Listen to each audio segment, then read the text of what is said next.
Hello and welcome everyone. This is CA Mohammad Meeman. I welcome you all on the platform of Giri Tutorials. आपने मेरे BK के lectures भी सुने हैं बेटा, ओसी के लेक्चर्स भी सुने हैं. अब मैं आपको इकोनॉमिक्स के लेक्चर्स भी दूंगा, ठीक है. इसको शुरू करने से पहले अगर आपने हमारे चैनल को सब्सक्राइब नहीं किया है, चैनल को सब्सक्राइब करो ताकि आपको लेटेस्ट वीडियोस अपडेट्स मिलते रहे, ठीक है. और अगर हमारे लेक्चर्स पसंद आते हैं तो लाइक भी करो, कमेंट भी करो और लोगों तक शेयर भी करो ताकि और लोगों को भी इसका बेनिफिट मिले, ठीक है. सबसे पहले हम लोग शुरुआत करेंगे विद इकोनॉमिक्स. हमारे इकोनॉमिक्स के पहले टॉपिक का नाम है basic concepts in economics. Okay okay. Economics को शुरू करने से पहले हम बात करते हैं साइंस. अब आप बोलोगे सर साइंस कहां से आ गया बीच में, ठीक है. इकोनॉमिक्स भी एक साइंस है, इकोनॉमिक्स भी एक साइंस है, इसीलिए साइंस को पहले समझना जरूरी होता है. साइंस क्या है, ठीक है. Science is a systematized body of knowledge. ये science is the systematic body of knowledge. ये क्या है? किसी भी चीज को सिस्टमैटिकली इन डेप्थ एकदम पढ़ाई करना, स्टडी करना इज नोन एज साइंस. मतलब आपने पेड़ पौधों को डिटेल में स्टडी किया, साइंस. आपने एनिमल्स को डिटेल में स्टडी किया, साइंस. प्लैनेट्स को डिटेल में स्टडी किया, साइंस. यूनिवर्स को स्टडी किया, साइंस. सन को स्टडी किया, साइंस. मून को स्टडी किया, साइंस. ह्यूमन बॉडी को स्टडी किया, साइंस. किसी भी चीज को इन डेप्थ माइन्यूटली एकदम डिटेल में स्टडी करना और सिस्टमैटिकली स्टडी करना इज नोन एज साइंस. तो किसी भी चीज को अगर डिटेल में स्टडी किया जाए तो उसे हम साइंस बोलेंगे. ये बात तो आपके समझ में आ गई. मतलब साइंस क्या है? एक स्टडी है. जब भी मैं आपको बोलूं साइंस क्या है, आपके दिमाग में एक बात आनी चाहिए, स्टडी. साइंस क्या है? स्टडी. किसी भी चीज को इन डेप्थ, इन डिटेल, एकदम माइन्यूटली स्टडी करना is called science. Now science बेटा दो तरह के होते हैं. साइंस दो तरह के होते हैं, ठीक है. Natural science, social science. अब ये क्या है, ये समझेगा ना तो इकोनॉमिक्स समझने में थोड़ी सी आसानी होगी, इसलिए मैं आपको ये समझा रहा हूं. नेचुरल साइंस क्या, सोशल साइंस क्या. नेचुरल साइंस मतलब ऐसा साइंस जिसका रिजल्ट्स यूनिवर्सल होता है और परफेक्ट होता है, एक्यूरेट होता है. जो वो बोलता है वही होगा. मतलब नेचुरल साइंस बोलता है ऐसा ही होगा. जैसे लॉ ऑफ ग्रेविटेशनल फोर्स, आप पत्थर ऊपर फेंको नीचे ही आएगा, ठीक है. नेचुरल साइंस ऐसा नहीं बोलता पत्थर ऊपर फेंको तो जनरली तो पत्थर नीचे आना चाहिए, लेकिन इट में वेरी, ऐसा नहीं बोलता है. जनरली वर्ड यूज नहीं करेगा. ये पूरे कॉन्फिडेंस के साथ बोलता है, ठीक है, पूरे अश्योरेंस के साथ बोलता है. तो नेचुरल साइंस वो साइंस है जो ये बोलता है कि ऐसा करोगे तो ऐसा होगा, मतलब ये फिक्स्ड है, ठीक है. उसको हम बोलते हैं नेचुरल साइंस. लेकिन कुछ ऐसे साइंसेस होते हैं जो आपको अश्योरेंस नहीं देते, कंफर्मेशन नहीं देते, कभी भी ये नहीं बोलते ऐसा ही होगा. ये सोशल साइंस बोलते हैं जनरली ऐसा होता है, जनरली ऐसा होना चाहिए, लेकिन ऐसा होगा नहीं होगा ये कंफर्म नहीं है. अब आप बोलोगे सर ऐसा क्यों, इसमें भी आपको मैं चीजें समझाता हूं. नेचुरल साइंस ह्यूमन बीइंग से नहीं डील करता है. नेचुरल साइंस ह्यूमन बीइंग से नहीं डील करता है. ह्यूमन बीइंग्स एकदम अनप्रेडिक्टेबल है, ठीक है. हम कब कैसे बिहेव करते हैं कुछ पता नहीं है. आप देखो ना बेटा, ठीक है, कभी कभी कोई बहुत अच्छा स्टूडेंट होता है लेकिन वो कभी कभी बहुत खराब बिहेव कर देता है. क्यों? वो कोई मानसिक तनाव में है, स्ट्रेस में है, घर से झगड़ा करके आया है, या कुछ इश्यूज हुआ है किसी फ्रेंड्स के साथ में, उनके फ्रेंड सर्कल में कोई इश्यूज हुए हैं, ठीक है, या कुछ बुरा हादसा हुआ है, आता तक एक्सीडेंट देख कर आया है या एक्सीडेंट हुआ है, कुछ भी हो सकता है उसके साथ. वो कैसे बिहेव करेगा मालूम नहीं है, ठीक है. इंसान एक ऐसा प्राणी है या एक ऐसा एनिमल है जिसका बिहेवियर सर्टन नहीं है, ठीक है. नेचुरल साइंस ह्यूमन बीइंग्स को नहीं स्टडी करता. तो नेचुरल साइंस एक ऐसा साइंस है जो ह्यूमन बिहेवियर को नहीं स्टडी करता, ह्यूमन बिहेवियर से रिलेटेड चीजों को नहीं स्टडी करता. तो वो परफेक्ट है, ठीक है. उसमें मार्जिन ऑफ एरर्स नहीं है, उसमें जनरल स्टेटमेंट्स नहीं देते, उसमें स्टेटमेंट्स देते हैं कंफर्मेशन के साथ, अश्योरेंस के साथ, ऐसा ही होगा. उसको हम बोलते हैं नेचुरल साइंस. समझ में आ रहा है? जैसे H2O, 2 atoms of hydrogen and 1 atom of oxygen will together form water.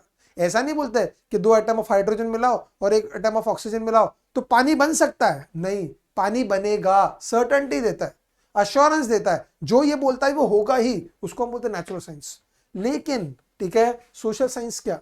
ऐसा साइंस जो अश्योरेंस नहीं देता, कंफर्मेशन नहीं देता, सर्टेनिटी नहीं देता. ऐसा साइंस जो बोलता है जनरली ऐसा होता है, मतलब ये जनरल स्टेटमेंट्स देता है. जैसे हम आगे जाके पढ़ेंगे, ठीक है, 12th में एक आपको लॉ आएगा, लॉ ऑफ डिमांड, जो ये बोलता है कोई भी चीज का प्राइस बढ़ेगा तो उसका डिमांड घटेगा और प्राइस घटेगा तो डिमांड बढ़ेगा. लेकिन ये क्या है? General statement. मतलब प्राइस के बढ़ने पे चीज का डिमांड कम होता है और प्राइस के घटने पर चीज का डिमांड बढ़ता है। ये एक जनरल स्टेटमेंट है, ऐसा ही होगा ऐसा सोशल साइंस बोलता नहीं है। ऐसा लॉ ऑफ डिमांड, मतलब लॉ ऑफ डिमांड ये नहीं बोलता प्राइस के बढ़ने पर डिमांड घटेगा ही, प्राइस के घटने पर डिमांड बढ़ेगा ही, ऐसा कभी नहीं होता। लॉ ऑफ डिमांड ये बोलता है प्राइस के बढ़ने पर जनरली डिमांड घटता है और प्राइस के घटने पर जनरली डिमांड बढ़ता है। मतलब ठीक है, आप इकोनॉमिक्स में अगले साल पढ़ोगे लॉज वगैरह, ये इकोनॉमिक्स में जितना भी कुछ पढ़ोगे ये सारी चीजें क्या देती है, जनरल स्टेटमेंट्स। ये क्या देता है, सर्टन स्टेटमेंट, ऐसा ही होगा, उसको हम बोलते हैं नेचुरल साइंस। और ऐसा होता है, जनरली ऐसा होना चाहिए, ऐसा होना पॉसिबल है, इसके विपरीत भी हो सकता है, इससे अलग भी हो सकता है, लेकिन जनरली ऐसा होता है। तो ये जनरल स्टेटमेंट्स देता है, उसको हम बोलते हैं सोशल साइंस। अब नेचुरल साइंस में क्या आता है, फिजिक्स, केमिस्ट्री, बायोलॉजी, जूलॉजी, ये सब क्या है, नेचुरल साइंस, बराबर है। इकोनॉमिक्स, साइकोलॉजी, फिजियोलॉजी, सोशियोलॉजी, ये सब किस में आता है, सोशल साइंस। ऐसा कोई भी साइंस जो ह्यूमन बीइंग्स और उनके मेंटालिटी, उनके बिहेवियर, उनके एटीट्यूड, उनके अप्रोच से रिलेटेड स्टडीज करता है, ठीक है, उसको हम बोलते हैं सोशल साइंस। समझ में आया बेटा, समझ में आया। अच्छा, इसको सोशल साइंस क्यों बोलते हैं, आपने सुना होगा man is a social animal, ठीक है, man is a social animal. क्यों, हम भी एनिमल्स ही हैं, लेकिन हम सोसाइटी में रहते हैं, हम सोशलाइज करते हैं, ये बाकी एनिमल्स नहीं करते हैं, तो हम सोशल एनिमल है। और हमें स्टडी करने वाले साइंस को हम सोशल साइंस बोलते हैं। समझ में आया बेटा, पक्का समझा। तो मैं क्या बोल रहा हूं आपको, साइंस क्या है, एक स्टडी, किसी भी चीज को माइन्यूटली इन डिटेल स्टडी किया जाए तो उसको हम बोलते हैं साइंस, उसे हम क्या बोलते हैं, साइंस। और साइंस दो तरह के होते हैं, ठीक है, natural science, social science. Natural science with certainty बोलता है ऐसा ही होगा, और सोशल साइंस जनरल स्टेटमेंट देता है जनरली ऐसा होना चाहिए, उससे विपरीत भी हो सकता है। समझ में आ रहा है बेटा। तो ये था आपका साइंस का bifurcation, natural science and social science. अब हम पढ़ेंगे इकोनॉमिक्स के बारे में। Economics is a social science, बोल चुका मैं आपको।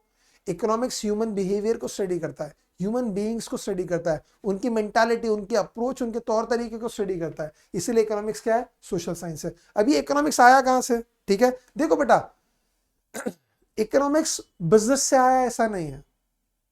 इकोनॉमिक्स कहां से आया वो समझो, बहुत इंटरेस्टिंग चीज है। The term economics is derived from the Greek word oikonomia which means management of the household. आप देखो बेटा, बहुत सारे घरों में, ठीक है, मम्मी घर चलाती है, इन द सेंस डैडी समझो आपके जॉब पे जाते हैं, वो हर महीने के 8 तारीख को 10 तारीख को सैलरी होती है, उनको जितना पैसा चाहिए जेब में रखा, बाकी पैसा आपकी मम्मी को लाके दे देते हैं।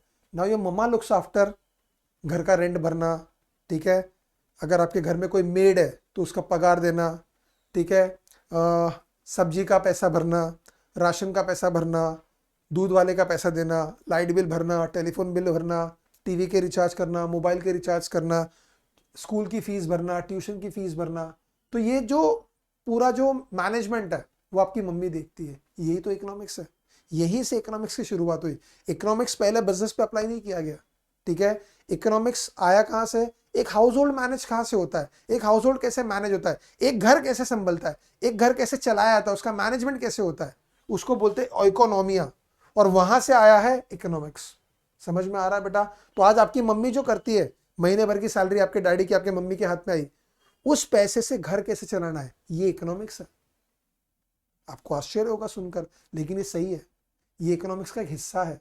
अब इकोनॉमिक्स बहुत बड़ा हो चुका है, इकोनॉमिक्स बहुत डिटेल में जा चुका है, लेकिन इकोनॉमिक्स की शुरुआत कहां से हुई, इकोनॉमिक्स वर्ड कहां से आया, it is derived from the Greek word oikonomia which means management of the household. एक घर कैसे मैनेज होता है, एक घर का मैनेजमेंट कैसे होता है, वहां से इकोनॉमिक्स टर्म डिराइव हुआ है। समझ में आया बेटा।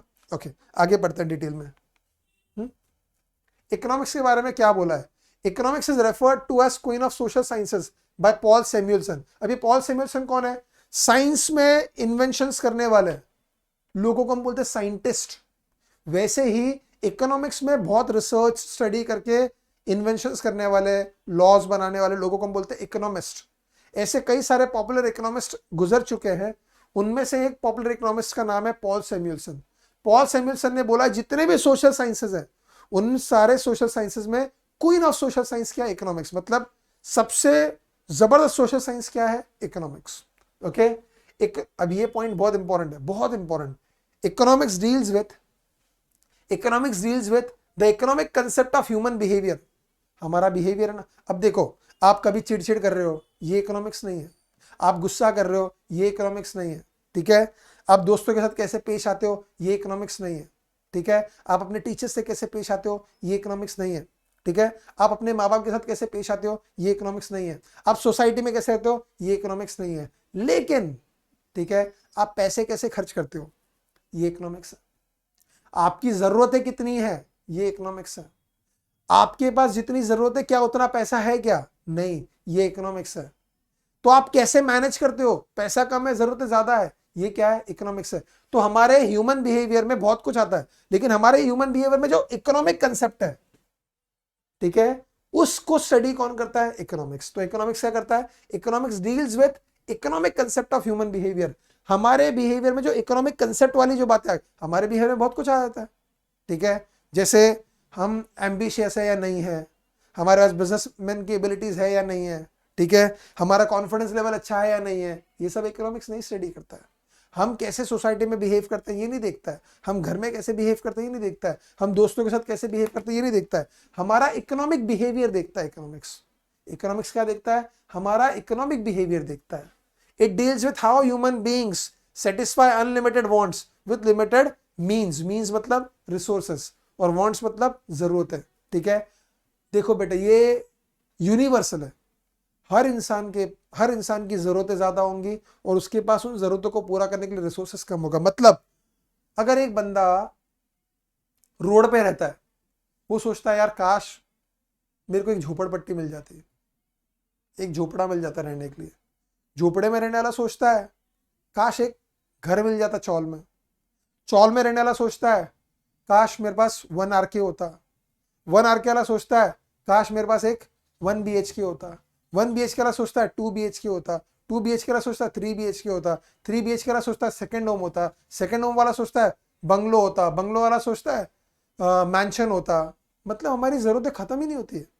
कुछ नहीं होता तो साइकिल चाहिए, साइकिल होती है तो लूना चाहिए, लूना होती है तो एक्टिवा चाहिए, एक्टिवा होती है तो बाइक चाहिए, बाइक होती है तो अच्छी बाइक चाहिए, अच्छी बाइक होती है तो महंगी बाइक चाहिए। हम रुकते ही नहीं है। और आप हमेशा देखो, आपकी जरूरतें हमेशा आपके पास जितना पैसा है उससे ज्यादा ही होंगी।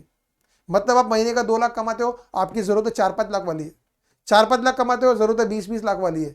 20-20 लाख कमाते हो, जरूरत है। ये इंसानी फितरत है, ये कुदरत ने हमको दिया है, ये नेचुरल टेंडेंसी है, ये बाय डिफॉल्ट है हमारे अंदर। हमारी जरूरतें हमेशा ज्यादा होंगी और हमारे पास उन जरूरतों को पूरा करने के लिए रिसोर्सेज हमेशा कम होंगे। अब जरूरतें ज्यादा और रिसोर्सेज कम है, इसको हम कैसे मैनेज करते हैं, this is economics. This is economics. समझ में आया बेटा? Okay, next. अब हम पढ़ेंगे इकोनॉमिक्स को अलग अलग लोगों ने कैसे डिफाइन किया है। इकोनॉमिक्स को अलग अलग लोगों ने, ठीक है, कैसे डिफाइन किया है। क्योंकि देखो, हर किसी चीज को देखने का अपना अपना एक नजरिया होता है, ठीक है। आप अकाउंट्स के बारे में पूछोगे तो मैं कुछ और बोलूंगा, कोई और बंदा कुछ और बोलेगा, ठीक है। तो हर चीज का अपना, हर इंसान का अपना एक नजरिया, और एक्सपर्ट्स के तो अपने अपने ओपिनियन होते हैं। तो इकोनॉमिक्स के बारे में अलग अलग एक्सपर्ट्स ने क्या बोला है, जैसे यहाँ पे आप देख सकते हो एक इमेज है, ठीक है। इनको आप कौटिल्य बोल सकते हो और ये पॉपुलरली चाणक्य बोले जाते हैं, ठीक है। इंडियन हिस्ट्री में बहुत पॉपुलर है, one of the wisest man Indian history has ever seen, ठीक है। आज इनकी कितनी किताबें हैं, चाणक्य नीति बोलते हैं हम लोग।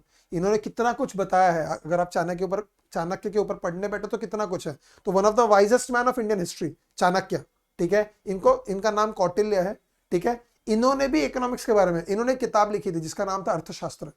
हिंदी में हम इकोनॉमिक्स को अर्थशास्त्र बोलते हैं, हिंदी में इकोनॉमिक्स को हम अर्थशास्त्र बोलते हैं। अब इन्होंने वो किताब लिखी थी अर्थशास्त्र, उसके बारे में पढ़ते हैं। अर्थ का मतलब क्या, वेल्थ। अर्थ, उसका मतलब क्या, वेल्थ। और शास्त्र का मतलब क्या, साइंस। तो अर्थशास्त्र क्या है, वेल्थ का साइंस। अर्थशास्त्र क्या है, वेल्थ का साइंस। मतलब इकोनॉमिक्स क्या है, वेल्थ का साइंस। अब आप बोलोगे सर वेल्थ क्या है, बराबर है, हमारे पास आज घर है, प्रॉपर्टीज है, पैसा है, सोना चांदी है, डायमंड्स है, ज्वेलरी है, ठीक है, गाड़ी है, ये सब कुछ क्या है, वेल्थ है, बराबर है। ये वेल्थ का साइंस, ये वेल्थ एक्यूमुलेट कैसे होता है, ठीक है, ये वेल्थ हम कैसे यूज कर सकते हैं, कहाँ खर्च कर सकते हैं, ये पूरी चीजों के ऊपर इन्होंने किताब लिखी, उसको हम बोलते हैं अर्थशास्त्र। अर्थशास्त्र implies the science of acquiring and managing wealth. बहुत इंपॉर्टेंट स्टेटमेंट है। अर्थशास्त्र का मतलब क्या है? एक ऐसा साइंस जो दो चीजें बताता है। क्या? वेल्थ अक्वायर कैसे करने का और वेल्थ को मैनेज कैसे करने का। मतलब हमारे पास वेल्थ आएगा कैसे, अक्वायर कैसे होगा, और वो वेल्थ को मैनेज कैसे करेंगे। मैनेज कैसे करना है? सही जगह पे खर्च करना है। तो वेल्थ का एक्विजिशन और वेल्थ का मैनेजमेंट इज नोन एज अर्थशास्त्र। किसके लैंग्वेज में? कौटिल्य के भाषा में, कौटिल्य के वर्ड्स में। अर्थशास्त्र, इकोनॉमिक्स, अर्थशास्त्र मतलब इकोनॉमिक्स। इकोनॉमिक्स किसको बोलोगे? अ साइंस ऑफ वेल्थ और अ science of acquiring and managing wealth. अर्थशास्त्र के हिसाब से या कौटिल्य के हिसाब से इकोनॉमिक्स का मतलब क्या है? The science of acquiring and managing wealth. Next, Arthashastra is a treatise on political economy in its broadest sense. Treatise क्या होता है? जब कोई एक्सपर्ट कुछ लिखता है, अपने आइडियाज को रिटन डॉक्यूमेंट में देता है, उसको ट्रीटीज बोलते हैं। तो पॉलिटिकल इकोनॉमी ये बहुत पॉपुलर थे उस जमाने में, कौटिल्य, ठीक है। तो इन्होंने बताया पॉलिटिकल इकोनॉमी के बारे में, मतलब पॉलिटिक्स कैसे होता है। अब ये जब थे उस टाइम पे गवर्नमेंट्स नहीं होती थी, उस टाइम पे राजा महाराजा होते थे। तो राजा महाराजा लोग अपने प्रजा को कैसे संभालते हैं, अपने प्रदेश को कैसे संभालते हैं, ठीक है। अटैक होगा तो क्या होना चाहिए, प्रोटेक्शन कैसे होगा, उसके लिए पैसा लगेगा कि नहीं, पैसा कहाँ से आएगा, प्रदेश चलाने के लिए पैसा कहाँ से चाहिए, टैक्स कलेक्ट करना है कि नहीं, पैसा कैसे खर्च करना है, वो पूरा पॉलिटिकल इकोनॉमी उन्होंने एक्सप्लेन किया, ठीक है। उसको हम अर्थशास्त्र बोलेंगे। तो कौटिल्य के हिसाब से इकोनॉमिक्स क्या है? Science of acquiring and managing wealth. Kautilya के हिसाब से अर्थशास्त्र क्या है? Science of acquiring and managing wealth. समझ में आ रहा है बेटा? नेक्स्ट, अब इनके डेफिनेशन से क्या समझ में आता है? इनके डेफिनेशन से क्या समझ में आता है या क्या पॉइंट्स सामने आते हैं, क्या की पॉइंट्स सामने आते हैं? ये 4 की पॉइंट्स सामने आ रहे हैं। किससे? कौटिल्य ने जो डेफिनेशन दिया है या कौटिल्य का जो व्यू है इकोनॉमिक्स के बारे में। इन्होंने क्या बोला? इकोनॉमिक्स क्या है? The science of acquiring and managing wealth. उससे 4 बातें सामने निकल कर आती है, ठीक है। 4 चीजें समझ में आती है। पहला point, crucial role of the state और गवर्नमेंट। मतलब, ठीक है, गवर्नमेंट का या स्टेट का या जो भी, क्योंकि उस जमाने में गवर्नमेंट्स नहीं थी ना, उस जमाने में किंगडम हुआ करते थे, मतलब एम्परर्स हुआ करते थे। राजा महाराजा लोग अपना प्रदेश चलाते थे। एक राजा की जिम्मेदारी है वो अपना प्रदेश चलाए। और अब देखो, राजा की जिम्मेदारी है कि अच्छे रोड्स होने चाहिए, ठीक है, लोग खुशहाल होने चाहिए, अच्छे मेडिकल फैसिलिटीज होने चाहिए। वैसी गवर्नमेंट की जिम्मेदारी है अच्छे रोड्स हो, अच्छे हॉस्पिटल्स हो, अच्छा एजुकेशन सिस्टम हो, अच्छा लॉ एंड ऑर्डर सिचुएशन हो। ये सब के लिए क्या लगेगा? पैसा। तो वो पैसा आएगा कहां से? गवर्नमेंट कहां से लेती है? टैक्स से।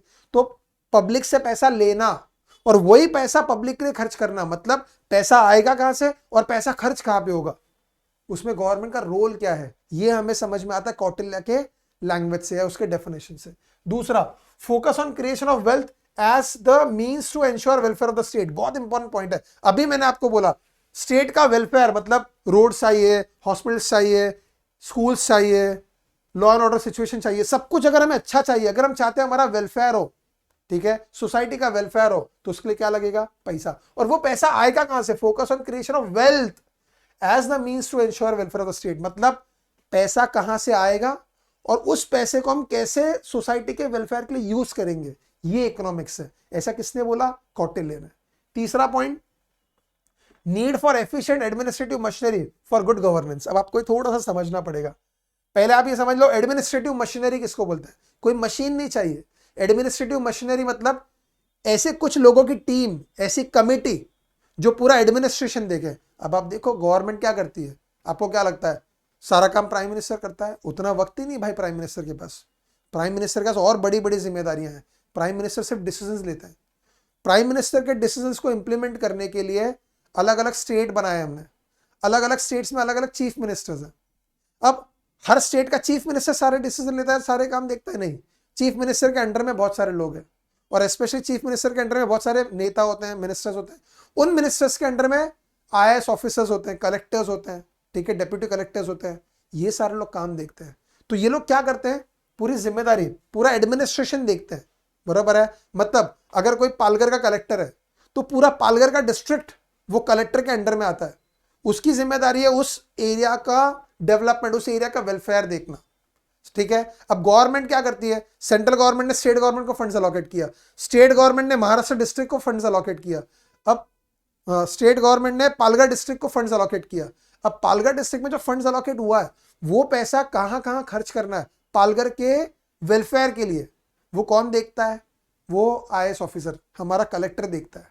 ठीक है, तो अच्छी एडमिनिस्ट्रेटिव मशीनरी होनी चाहिए। किसके लिए? Good governance. गवर्नेंस क्या होता है? किसी भी चीज को अच्छे से चलाना, संभालना, गवर्न करना।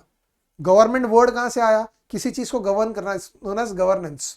ठीक है, तो अच्छा गवर्नेंस करने के लिए अच्छा एडमिनिस्ट्रेटिव मशीनरी की जरूरत है। ठीक है, तभी तो हमारा देश या राज्य प्रदेश चलेगा। समझ में आ रहा है? That comes from Kautilya's views. तो कौटिल्य ने जो बोला उसमें से ये चीजें सामने आती है। Last point, compilation of political ideas into अर्थशास्त्र। उन्होंने सारे पॉलिटिकल आइडियाज को अर्थशास्त्र में कंपाइल कर दिया, मतलब सारे आइडियाज को एक साथ में लाके रख दिया। तो हमने क्या पढ़ा? हमने ये पढ़ा कौटिल्य का इकोनॉमिक्स के बारे में क्या व्यू है। कौटिल्य ने बोला इकोनॉमिक्स एक ऐसा साइंस है which is about acquiring and managing wealth. उससे क्या समझ में आया? स्टेट का या गवर्नमेंट का रोल क्या है, पैसा कैसे कलेक्ट करना है जो सोसाइटी के लिए, वेलफेयर के लिए यूज होगा, अच्छे एडमिनिस्ट्रेटिव मशीनरी की जरूरत है गवर्नेंस के लिए, और सारे पॉलिटिकल आइडियाज को उन्होंने कंपाइल किया। ये हमारे समझ में आता है। आपके समझ में आया बेटा? गुड। अब हम देखेंगे कौटिल्य के बाद एडम स्मिथ के बारे में। एडम स्मिथ को बोला जाता है father of economics. Adam Smith को बोला जाता है फादर ऑफ इकोनॉमिक्स। ठीक है, ये क्लासिकल इकोनॉमिस्ट है। क्लासिकल इकोनॉमिस्ट कौन? सबसे पुराने इकोनॉमिस्ट में से इनका नाम आता है। लोगों को इकोनॉमिक्स क्या है ये बताने वाले इंसान एडम स्मिथ है। इन्होंने एक किताब लिखी जिसका नाम था an inquiry into the nature and causes of wealth of nations. Popularly इसको वेल्थ ऑफ नेशंस बोलते हैं। पॉपुलरली इस किताब को बोलते हैं वेल्थ ऑफ नेशंस, लेकिन इसका पूरा नाम है an inquiry into the nature and causes of wealth of nations. ये किताब पब्लिश हुई थी 1776 में। 2022 चल रहा है, आज हमारे समझ में इकोनॉमिक्स नहीं आता है। आप सोचो, आज से कम 250 साल पहले, ऑलमोस्ट 250 ईयर्स पहले इन्होंने किताब लिखी है। ठीक है, उस किताब में उन्होंने इकोनॉमिक्स को डिफाइन किया as a science of wealth. उन्होंने डिफाइन किया as a science of wealth, बराबर है। तो कौटिल्य ने क्या बोला? Acquiring and managing wealth. तो उन्होंने भी जो डेफिनेशन दिया वो कैसा डेफिनेशन है? Wealth oriented definition. Adam Smith ने भी क्या बोला? इकोनॉमिक्स क्या है? Science of wealth. तो इन्होंने भी किस पे फोकस किया? वेल्थ के ऊपर। ठीक है, अब इनकी भाषा से या इनके लैंग्वेज से क्या समझ में आता है, मतलब इकोनॉमिक्स के बारे में हम क्या समझ सकते हैं? एडम स्मिथ के व्यूज, जो एडम स्मिथ ने जो डेफिनेशन दिया, ये जो व्यूज दिया, उससे हमें क्या समझ में आता है? ठीक है, एक्चुअली डिटेल में दिया नहीं इधर एडम स्मिथ ने जो दिया उसके बारे में, लेकिन उन्होंने जो डिटेल में बताया उससे 4 चीजें समझ में आएंगी हमको। पहला point, laissez faire non intervention of the government, मतलब गवर्नमेंट की जरूरत नहीं है। गवर्नमेंट की जरूरत नहीं है, मतलब हमें माल खरीदना है, हमें माल बेचना है, कोई भी इकोनॉमिक एक्टिविटी करना है, उसमें गवर्नमेंट का इंटरफेरेंस नहीं होना चाहिए। ठीक है, ही सेज गवर्नमेंट का इंटरफेरेंस होना ही नहीं चाहिए। इकोनॉमिक एक्टिविटी हम खुद देख लेंगे, हम आपस में देख लेंगे, हम खुद माल खरीदेंगे, खुद माल बेचेंगे। हाँ, गवर्नमेंट कायदे कानून बनाए कि कोई मारा मारी करेगा तो उसको जेल में डालेंगे, ठीक है, कोई पैसे लूटेगा उसको, लेकिन इकोनॉमिक एक्टिविटीज में, पैसे के लेन देन में गवर्नमेंट का इंटरफेरेंस नहीं होना चाहिए। ये एडम स्मिथ बोलते हैं। ठीक है, उनके हिसाब से economic activities should be free from the government. There should be no role of the government into economic activities. Government should not interfere into the economic activities. उसको बोलते हैं laissez-faire policy, non intervention by the government. समझ में आया बेटा? दूसरा point, capital and wealth accumulation. ठीक है, कैपिटल क्या? जो पैसा हम बिजनेस में लगाते हैं उसको बोलते हैं कैपिटल। और वेल्थ क्या? जितना प्रॉपर्टी, पैसा सब हमारे पास है, जैसे मान लो मेरे पास 50 करोड़ है, वो मेरा वेल्थ है। उसमें से मैंने 20 करोड़ बिजनेस में लगाया, वो मेरा कैपिटल है। तो कैपिटल एंड वेल्थ एक्यूमुलेशन बहुत इंपॉर्टेंट है। ऐसा किसने बोला? एडम स्मिथ ने। ठीक है, कौटिल्य ने भी वेल्थ के एक्यूमुलेशन के बारे में बोला, एक्वायरिंग ऑफ वेल्थ। इन्होंने भी वेल्थ को एक्यूमुलेट करने के बारे में बोला है, मतलब पैसा बहुत मायने रखता है इकोनॉमिक्स में। हम खर्चा कब करेंगे? जब हमारे पास पैसा होगा। पैसा ही नहीं तो खर्चा कहां से करेंगे? तो वेल्थ काफी मैटर करता है। तो इन्होंने जो डेफिनेशन दिया वो वेल्थ ओरिएंटेड डेफिनेशन है। Next, nature's law in economic affairs. ये पॉइंट बहुत सारे बच्चों को समझ में नहीं आता है। ठीक है, nature's law in economic affairs मतलब क्या? इकोनॉमिक अफेयर्स मतलब क्या? Economic activities. इकोनॉमिक एक्टिविटीज हम अपने हिसाब से करेंगे, बराबर है। हमें फ्रीडम मिलना चाहिए, उसमें गवर्नमेंट का इंटरफेरेंस नहीं होना चाहिए। उसी को बोलते हैं नेचर्स लॉ। मतलब हम नेचुरली करेंगे ना। ठीक है, हमें समझ में आता है चीटिंग नहीं करना है, लोग करते हैं, लेकिन नेचुरली एक नेचुरल लॉ क्या है? चीटिंग नहीं करना है। कोई पैसा देगा तो हम उसको उसके पैसे का वर्थ देंगे, उसने जो पैसा दिया उसको रिटर्न्स देंगे, गुड्स के तौर पे, सर्विसेज के तौर पे, तो अच्छी चीजें देंगे। तो ये नेचर्स लॉ है। तो एडम स्मिथ ने बोला गवर्नमेंट का इंटरफेरेंस का जरूरत नहीं है, ठीक है, हम नेचुरल लॉस के बेसिस पे, हम नेचर के लॉ के बेसिस पे बिजनेस चला सकते हैं, इकोनॉमिक एक्टिविटीज चला सकते हैं, हमें गवर्नमेंट के इंटरफेरेंस की जरूरत नहीं है, बगैर गवर्नमेंट के इंटरफेरेंस के भी एक्टिविटीज चल सकता है, खाली क्या चाहिए, वेल्थ, ठीक है, मेन फोकस किस पे किया, wealth. And last point, division of labour as an aspect of growth theory, मतलब इन्होंने बोला कि ग्रोथ कब होगा, जब डिवीजन ऑफ लेबर होगा, मतलब एक इंसान अगर साथ, चलो आप एक बिजनेसमैन हो, सारा काम आप खुद ही करोगे, क्या आपका बिजनेस कभी बड़ा होगा, नहीं, क्योंकि आप सारा काम खुद ही देखते हो। आप बड़े तब बनोगे, एक बात याद रखो बेटा, जिंदगी में बड़ा बनना है, बिजनेसमैन बनना है, बड़ा आदमी बनना है, तो आपको लोगों से काम करवाना पड़ेगा। आप जितना काम खुद करोगे उतने छोटे रह जाओगे। आज जितने बिजनेसमैन बड़े बने हैं, वो क्यों बड़े बने हैं, वो लोगों से काम करवा कर लेते हैं, उन्हें पता है लोगों से काम करवा कर कैसा लेना है, और काम भी कैसा करवाना है, लोगों में काम बांटना है। जैसे मैं आपके पास जॉब के लिए आया, आप मुझे बोलोगे मोहम्मद तू एक काम कर, प्रोडक्शन देख ले, भाई तुम्हारी कंपनी बर्बाद हो जाएगी। मुझे प्रोडक्शन क्यों दे रहे हो, मुझे अकाउंट्स दो, मुझे फाइनेंस दो, मुझे लोगों को ट्रेनिंग के लिए बोलो क्योंकि मैं बोलता अच्छा हूं, ऐसा काम दो जिसमें मेरी माहिरत है, जिसमें मेरा एक्सपर्टीज है। तो डिवीजन ऑफ लेबर का मतलब लोगों में काम बांटना और उनकी काबिलियत के हिसाब से बांटना, तब ग्रोथ होगा। तो उन्होंने बोला था division of labour as an aspect of growth theory. ये चार बातें एडम स्मिथ के डेफिनेशन से या उनके व्यूज से हमारे समझ में आती है अबाउट इकोनॉमिक्स। समझ में आया बेटा? नेक्स्ट, ये एक बहुत पॉपुलर इकोनॉमिस्ट गुजरे हैं जिनका नाम है प्रोफेसर अल्फ्रेड मार्शल, जिनका नाम है प्रोफेसर अल्फ्रेड मार्शल, ठीक है, ओके। प्रोफेसर अल्फ्रेड मार्शल बहुत पॉपुलर है, ठीक है, और इनको बोला जाता है the real architect of micro economics. इनको बोला जाता है the real architect of micro economics. अब आप बोलोगे सर माइक्रो इकोनॉमिक्स क्या है? आपको इकोनॉमिक्स समझ गया, एक स्टडी है ह्यूमन बिहेवियर का। इकोनॉमिक्स के दो ब्रांचेस हैं, micro economics and macro economics, ठीक है। अब आप बोलोगे ये क्या है, हम आगे पढ़ेंगे। माइक्रो इकोनॉमिक्स को सही मायनों में पॉपुलर करने वाले इंसान जो है, या जिनको पूरा श्रेय जाता है, क्रेडिट जाता है, वो अल्फ्रेड मार्शल है। अल्फ्रेड मार्शल ने माइक्रो इकोनॉमिक्स को इतना पॉपुलर किया है, इसीलिए इनको बोलते हैं the real architect of microeconomics. Father of economics कौन? Adam Smith. लेकिन real architect of microeconomics कौन? अल्फ्रेड मार्शल, ठीक है। इन्होंने एक किताब लिखी जिसका नाम था प्रिंसिपल्स ऑफ इकोनॉमिक्स, बहुत पॉपुलर किताब है प्रिंसिपल्स ऑफ इकोनॉमिक्स। ये पब्लिश हुई थी 1890 में, आज से अच्छा वो 1776 था ना, दैट वाज 250 साल पहले, और ये कितने साल पहले हो गया? 110 और 22, 130 साल पहले, 130 132 साल पहले लिखा है। एडम स्मिथ ने 250 साल पहले किताब लिखी थी, इन्होंने 130 132 साल पहले किताब लिखी, इसका नाम था प्रिंसिपल्स ऑफ इकोनॉमिक्स। इस किताब से माइक्रो इकोनॉमिक्स बहुत पॉपुलर हुआ। लेकिन इस किताब में इन्होंने इकोनॉमिक्स के बारे में क्या बोला, सुनना बहुत मजा आएगा। कॉटिल ने जो डेफिनेशन दिया वो पूरा वेल्थ के बारे में था, एडम स्मिथ ने जो डेफिनेशन दिया पूरा वेल्थ के बारे में था। ये अल्फ्रेड मार्शल ने पूरा इकोनॉमिक्स का डेफिनेशन देकर लोगों की सोच इकोनॉमिक्स के बारे में बदल दी। क्या बोला? Economics is a study of Mankind in the ordinary business of life. Economics क्या है? ठीक है, study of Mankind in the ordinary business of life, मतलब हम हमारी जिंदगी में, रोजमर्रा की जिंदगी में जो काम करते हैं, ठीक है, उसी के स्टडी को हम इकोनॉमिक्स बोलेंगे। मतलब मुझे अपनी जरूरतें पूरी करनी है, अच्छा कपड़ा पहनना है, अच्छे जूते खरीदने हैं, अच्छा चश्मा चाहिए, अच्छी घड़ी चाहिए, अच्छा मोबाइल चाहिए, इसके लिए मैं भागता हूँ, इसके लिए मैं दौड़ता हूँ, इसके लिए मैं मेहनत करता हूँ, फिर मैं पैसा कमाता और अपनी जरूरतों को पूरा करता हूँ, इसी चीज को इकोनॉमिक्स बोलेंगे। एक इंसान की आम जिंदगी, रोजमर्रा की जिंदगी, ठीक है, रोजमर्रा की जो उसकी लाइफ है, वो कैसे वो कमाता है और कैसे कमाकर अपने पैसे को खर्च करता है, कैसे अपनी जरूरतों को पूरा करने की कोशिश करता है, उसी को इकोनॉमिक्स बोलेंगे। It examines that part of individual and social action which is closely connected with the attainment and use of material requisites of well-being। मतलब well-being क्या? एक अच्छी जिंदगी। तो अच्छी जिंदगी जीने के लिए हमें जो जो चीजें चाहिए उनको अटेन कैसे करना है और उनको यूज कैसे करना है। क्या चाहिए? पैसा।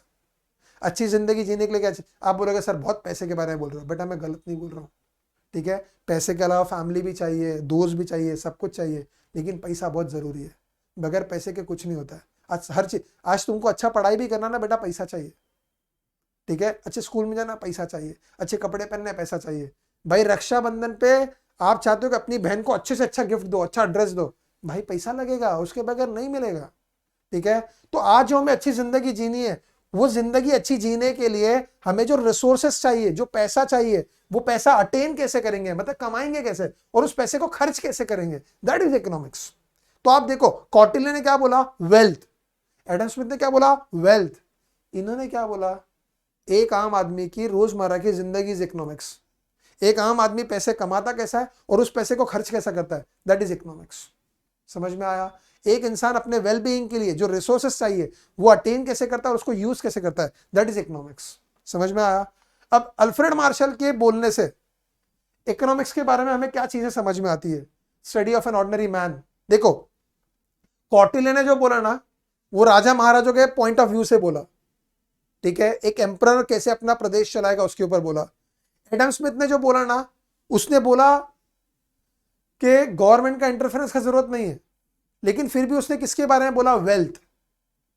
लेकिन अल्फ्रेड मार्शल क्या बोलते हैं?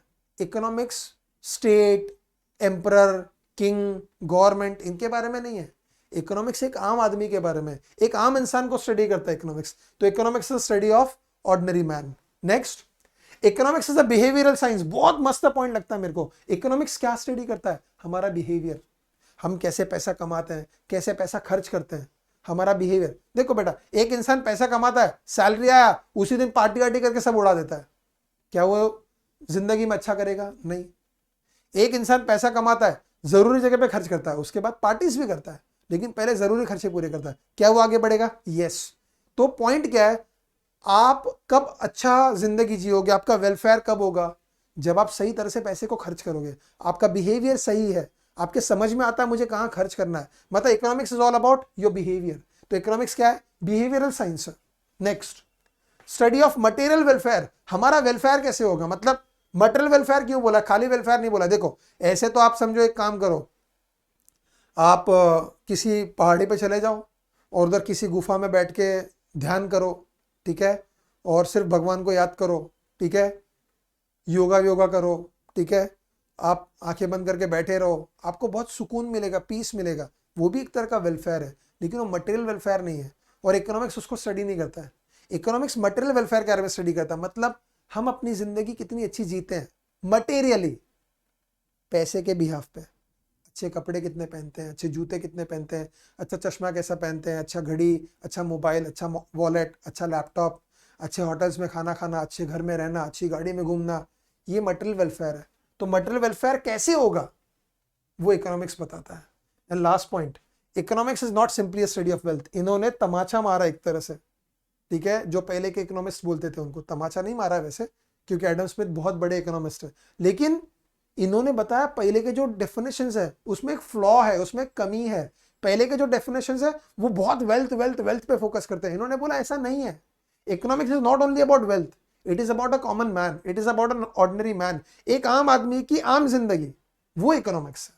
समझ में आ रहा है? नेक्स्ट, अब हम पढ़ेंगे एक इकोनॉमिस्ट को, जिनका ये उनकी फोटो है, इनको हम बोलेंगे लायनल रॉबिन्स, ठीक है। ये भी बहुत पॉपुलर इकोनॉमिस्ट गुजरे हैं, ठीक है, और इनका इकोनॉमिक्स का डेफिनेशन सबसे पॉपुलर है। ये कौन है?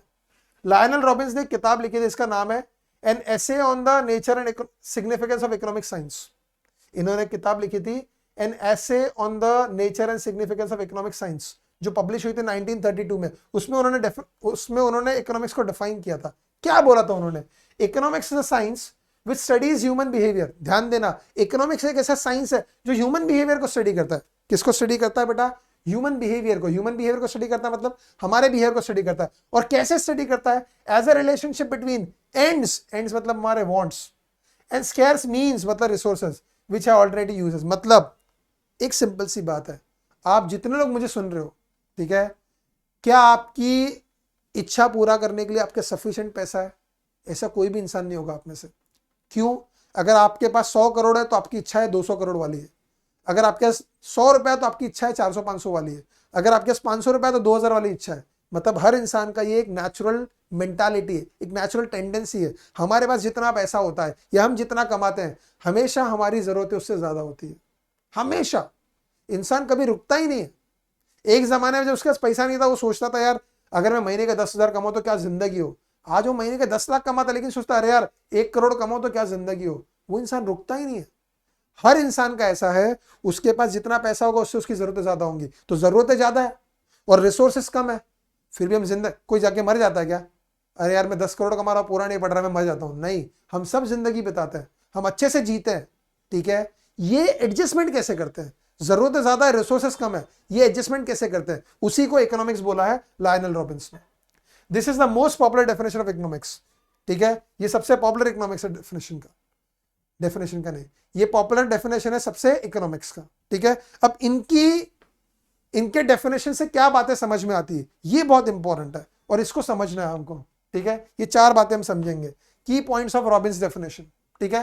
ह्यूमन वांट्स आर अनलिमिटेड, मैं बोल चुका, हमारी जरूरतें अनलिमिटेड है, बहुत ज्यादा, अनलिमिटेड मतलब बहुत ज्यादा है, इतनी ज्यादा है कि हम सारी जरूरतों को पूरा नहीं कर सकते, हमारी जरूरतें रह ही जाएंगी, ठीक है। मैं भी सोचता हूँ मुझे महंगी गाड़ी खरीदनी है, एक बंगलो लेना है, ठीक है, एक सेक्रेटरी होना चाहिए, ठीक है, एक ड्राइवर होना चाहिए, इनमें से कुछ भी नहीं फिलहाल मेरे पास, सोचता हूँ चाहिए मेरे को, और ये आ जाएंगे तो मैं रुकूंगा नहीं, फिर मैं सोचूंगा यार एक गाड़ी क्यों 2 गाड़ी होनी चाहिए, एक ड्राइवर क्यों 2 ड्राइवर होना चाहिए, ऐसा सोचेंगे, हम रुकेंगे नहीं कभी। हमारी जरूरतें अनलिमिटेड है, लेकिन हमारी जरूरतों को पूरा करने के लिए रिसोर्सेस चाहिए। रिसोर्सेस क्या? पैसा। एक्चुअली रिसोर्सेस को बोलते हैं ऐसी कोई भी चीज जो हमारी जरूरत को पूरा कर सके उसको हम रिसोर्स बोलते हैं, लेकिन रिसोर्स आता कहां से? पैसे से। तो हमारी जरूरतें बहुत ज्यादा है और हमारी जरूरतों को पूरा करने के लिए जो रिसोर्सेस चाहिए वो क्या है? कम है, लिमिटेड है। ये 2 चीजों से हमारा इकोनॉमिक प्रॉब्लम क्रिएट होता है। क्यों? जरूरतें ज्यादा है और रिसोर्सेस कम है, इसको हम बोलते हैं इकोनॉमिक प्रॉब्लम। हमारी जरूरतें ज्यादा है और हमारे रिसोर्सेस कम है, इसको हम बोलते हैं इकोनॉमिक प्रॉब्लम। अभी इकोनॉमिक प्रॉब्लम सॉल्व कैसे होता है? ये 2 चीजों की वजह से। Wants are gradable on the basis of priority. हमारी जो वांट्स है उनको हम ग्रेड्स दे सकते हैं। ग्रेड्स दे सकते हैं मतलब क्या है? कौन सी ज्यादा जरूरी है और कौन सी कम जरूरी है, हम वही करते हैं ना। फॉर एग्जाम्पल मुझे एक बाइक लेनी है, छोड़ो, हाँ, फॉर एग्जाम्पल मुझे एक बाइक लेनी है और फॉर एग्जाम्पल मुझे मेरी बेटी को पढ़ाई कराना है, उसके स्कूल का फीस भरना है। आपको क्या लगता है क्या ज्यादा जरूरी है? मैं बोलूंगा नहीं, मैं तो पहले बाइक लूंगा, बेटी 2 साल पढ़ेगी नहीं तो चलेगा। ऐसे नहीं करते हम अपने वांट्स को प्रायोरिटाइज करते हैं कि क्या ज्यादा जरूरी है क्या कम जरूरी है। जो ज्यादा जरूरी है उनको पहले पूरा करते हैं और जो कम जरूरी है उनको पोस्टपोन करते हैं। क्यों? क्योंकि हमारे पास सफिशिएंट पैसा नहीं है। तो हम वांट्स को ग्रेड करते हैं कि क्या ज्यादा जरूरी है और क्या कम जरूरी है। जो ज्यादा जरूरी है उसको अवेलेबल रिसोर्सेज से अभी पूरा करते हैं और जो कम जरूरी है हम उसको पोस्टपोन करते हैं कि भाई आगे जिंदगी में जब पैसा आएगा तब मैं करूंगा। जैसे मैं सोचता हूं एक महंगी गाड़ी चाहिए, बचपन से सोचता हूं, लेकिन वो वांट पोस्टपोन ही होती जा रही है, ठीक है। जो ज्यादा जरूरी चीज है वो पहले पूरी कर रहा हूं, जिस दिन पैसा आएगा उस दिन खरीदूंगा भाई मैं। तो मैंने बहुत सारी वांट्स को पोस्टपोन करके रखा है। क्यों? वो इतनी प्रायोरिटी नहीं है, ठीक है। पैसा होता तो मैं ले लेता, पैसा नहीं है तो हम अपनी जरूरतों को प्रायोरिटाइज करते हैं, उसको बोलते हैं वांट्स आर ग्रेडेबल। और वांट्स ग्रेडेबल है और जो रिसोर्सेज है उसका ऑल्टरनेटिव यूज है। समझो नोट्स पे अगर लिखा हो ये नोट खाली चाइनीज खाने के लिए काम आएगा, ये नोट खाली कार में पेट्रोल डालने के काम आएगा, ये नोट खाली स्कूल्स में काम आएगा, ये नोट खाली रिचार्ज करने के लिए काम आएगा, तो इंसान बर्बाद हो जाता। मेरे जेब में 100 की नोट होती और उस पर लिखा होता ये चाइनीज खाने के लिए काम आएगा और मुझे मोबाइल रिचार्ज करना है, मैं रिचार्ज वाले के पास गया, ये ले रिचार्ज कर दे, बोलता है नहीं नहीं ये तो चाइनीज के लिए चलेगा।